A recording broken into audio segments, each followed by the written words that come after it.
ሰበር መረጃ ተሰምቷል። ቲክቶከር አዶናይ እንዲሁም ሌሎችን ከእስር ለማስፈታት የተወጣጡ ልኡካን አባ ገዳዎች ወደ አዲስ አበባ ጉዞ ጀምሯል። በጉዞው መካከል እንግዲህ በቲክቶክ አካውንት የምናውቀው ምንቴ ቢሊየነርም ይገኝበታል።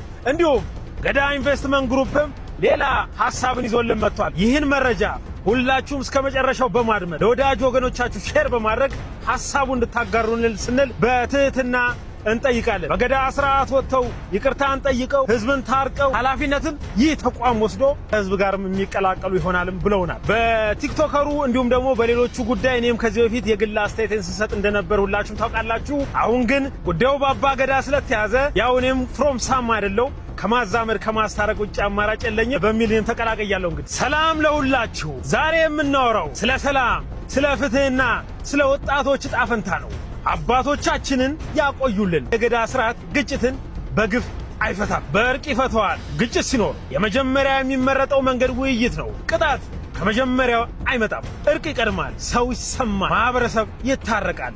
ዛሬ በስር ላይ ያለው ወጣት የማህበረሰባችን ልጅ ነው። ወጣት ማለት ተስፋ ማለት ነው። ተስፋ መቆለፍ ወደፊትም መቆለፍ ነው ይሉናል። ገዳ የሚያስተምረን ይህን ገዳ ስህተትን እንኳን በማስተካከል እንዲማር ነው የሚያደርገው ይሉናል። በገዳ ሕግ መሰረት ሽማግሌዎች ይቀርባሉ፣ ነገሩ ይሰማል፣ ውይይት ይካሄዳል፣ እርቅ ይፈለጋል፣ የተፈጠረ ጉዳት ካለ ይታረማል፣ ግንኙነት ይመለሳል። ይህ ዘላቂ ሰላም የሚያመጣ መንገድ ነው። ለሕዝብና ለባለስልጣናት ጥሬ ግልጽ ነው። ይህን ጉዳይ በገዳ ስርዓት እንመልከት በሚል መንገድ ነው እንግዲህ እኒህ አካላት ጉዞ እያደረጉ ያሉት። የገዳ ድምፅ ሲሰማ ሀገር ትጠነክራለች፣ ሰላም ያሸንፍ ብለውናል። በስተመጨረሻ እንግዲህ ለእርቁ ጉዞ ከሚያደርጉት አካላት መካከል ሳላነሳ ማለፍ የማልፈልገው ምንቴ ቢሊየነር እንዲሁም ደግሞ ገዳ ኢንቨስትመንት ግሩፕ ነው። ገዳ ኢንቨስትመንት ግሩፕ ማለት በንግድና በኢንቨስትመንት ብቻ ሳይኖር ለማህበረሰብ ሰላም፣ አንድነትና ዘላቂ እድገት የሚሰራም ተቋም ነው። እንግዲህ ይህ ገዳ ኢንቨስትመንት ግሩፕ በማህበረሰቦች መካከል ጉዳዮች ሲነሱ በሰላማዊ መንገድ መፍትሄ ለመፈለግ ተነሳሽነትን የሚወስድ ግዙፍ ተቋማችን ነው። በመንግስትና በማህበረሰብ መካከል የመግባባት ድልድይ ሆኖ የሚሰራ ተቋም ነው።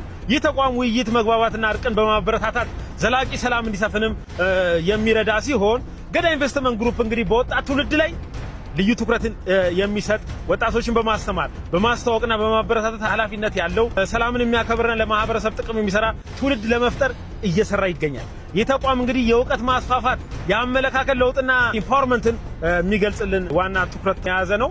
ቲክቶከሩ አዶናይም እንዲሁም ሌሎችን በተመለከተ ከስር ተፈተው ወደ ቤት እንደሚበቁም የምናይ ይሆናል። በገዳ ስርዓት ወጥተው ይቅርታን ጠይቀው ህዝብን ታርቀው ኃላፊነትን ይህ ተቋም ወስዶ ከህዝብ ጋርም የሚቀላቀሉ ይሆናልም ብለውናል።